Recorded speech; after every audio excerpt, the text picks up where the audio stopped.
So our next tight end on the list is Will Mallory, tight end from Miami, Florida. He's 6'4" and 5'8", 239 pounds, 9 3/8 inch hands. He ran a 4.54 in the 40. He had a 1.59 on the 10-yard split. He had a 121-inch broad jump, 20 bench reps. He is a little bit of an older prospect, 23 years old. He's going to be 24 in June.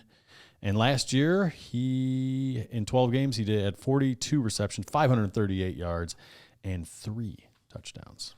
Yeah, I didn't come away overly in love with Will Mallory, if I'm being honest with you. Just not. And you can look at. Just read the numbers: 6'4", 240 pounds. He's just not big enough. Like, he could be redirected by defensive backs off his routes. He's very thin, especially in the legs. The lower body on him is very wiry. His base. Yeah, he needs to bulk up his base quite a bit if he's going to actually be a tight end in the NFL. Aaron Savale. He needs some Aaron Savale down there, some junk in the trunk. And obviously he's a decent wide receiver. Good run after catch. Yeah, he's good. He's good in that aspect of the game. I'm just not sure he's ever going to get on the field at 240 pounds, and he doesn't offer anything in the blocking game as far as that kind of. His base isn't strong enough. Right. He just he gets no push. He gets actually pushed back. So he's basically a wide receiver right now. He's a big time project. I don't expect him to go early at all, and he's a guy that could be staring you in the face in the 6th round of a rookie draft. And in the 6th round of a rookie draft, I feel okay taking this guy. You know what I mean? Because there's athletic upside there. At 4.54 in the 40 just doesn't happen all that often at the tight end position.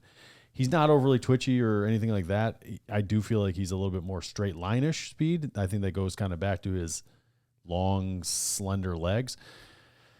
But there's tools there. So just don't overdraft him.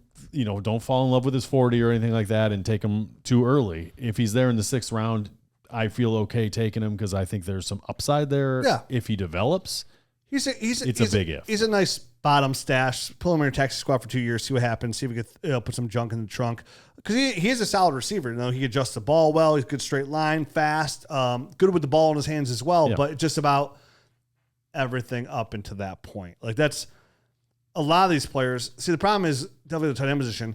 A lot of those players can win like that at the college level because of size and size alone. And that's where I kind of I got a little worried with him. Like, okay, yeah, he's productive there, but when you watch him play and he's getting bumped by defensive backs, you're like, that's not going to work at the next level. I mean, they just jam you at the line and you're never going to go anywhere. Right. So I agree with you. He's not off my board. A nice stash. And I love to do that in my rookie drafts. When I get to the bottom of the draft, I don't even grab any of those receivers. I grab running backs and tight ends. See what could stick. Yeah, I mean, that's a good strategy, and we don't probably talk that enough. We probably do it once a year, probably during this show or, right around here. But the wide receivers, the chances of a 6th round wide receiver hitting is pretty low.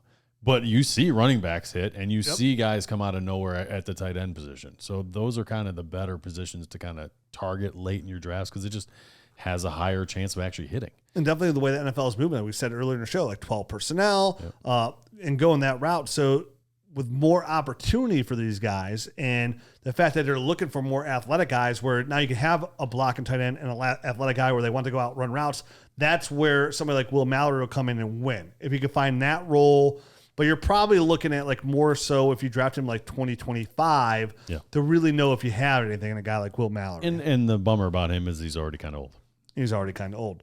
I mean, he's not Hayden Hurst old, who's 25, but there's somebody we're going to talk about who is.